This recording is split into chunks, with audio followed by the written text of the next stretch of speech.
Hi, kindergarten. I wanted to be able to show you my entire wig. It starts up here, but it just keeps going and going and going.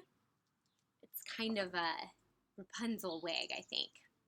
The book I'm going to read today is called Mr. Seahorse by Eric Carle.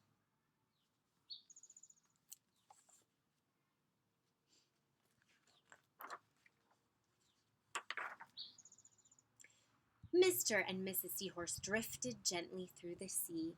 Mrs. Seahorse began to wiggle and twist this way and that.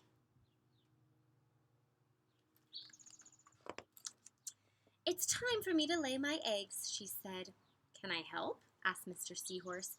"Oh, yes, thank you," said Mrs. Seahorse, and she laid her eggs into a pouch on Mr. Seahorse's belly.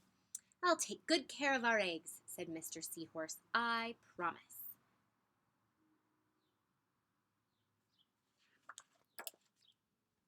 As Mr. Seahorse drifted gently through the sea, he passed right by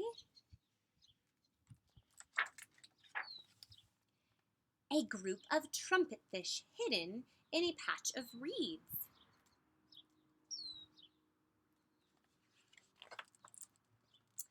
But before long, Mr. Seahorse met another fish.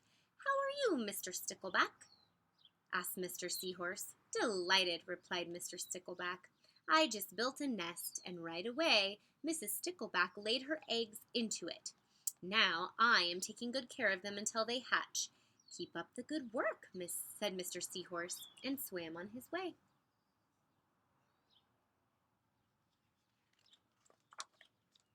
As Mr. Seahorse drifted gently through the sea, he passed right by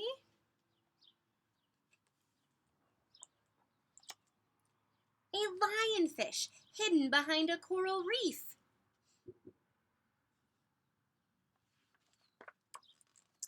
But before long, Mr. Seahorse met another fish. "How are you, Mr. Tilapia?" asked Mr. Seahorse. Mr. Tilapia couldn't answer. His mouth was full of eggs. I know," said Mr. Seahorse. "Mrs. Tilapia laid her eggs. Now you are taking good care of them until they hatch." Mr. Tilapia nodded his head. "You must be very happy," said Mr. Seahorse, and swam on his way.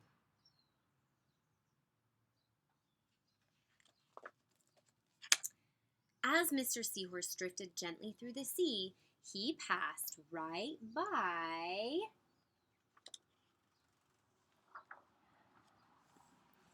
a pair of leaf fish hidden among the seaweed.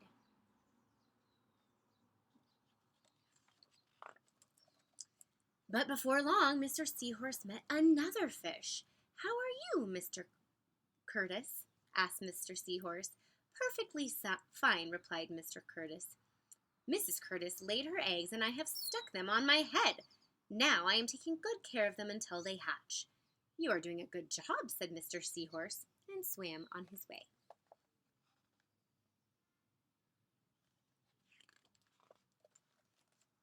As Mr. Seahorse drifted gently through the sea, he passed right by a stonefish hidden behind a rock.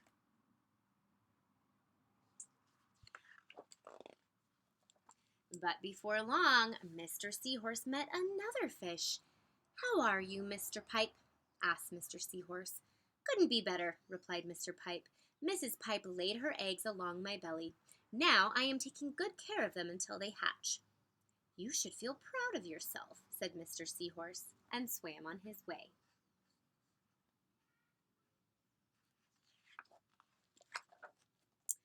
But before long, Mr. Seahorse met another fish. "How are you, Mr. Bullhead?" asked Mr. Seahorse. "Tip-top," replied Mr. Bullhead.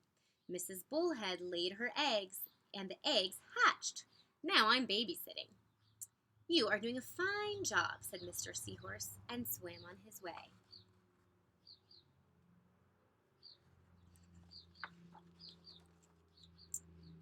The time had come for the seahorse babies to be born. Mr. Seahorse wiggled and twisted this way and that. At last, the babies tumbled from Mr. Seahorse's pouch and swam away.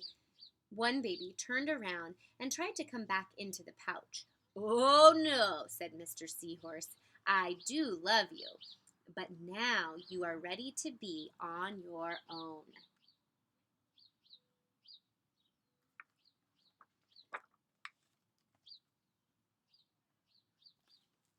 Have a great day, everyone.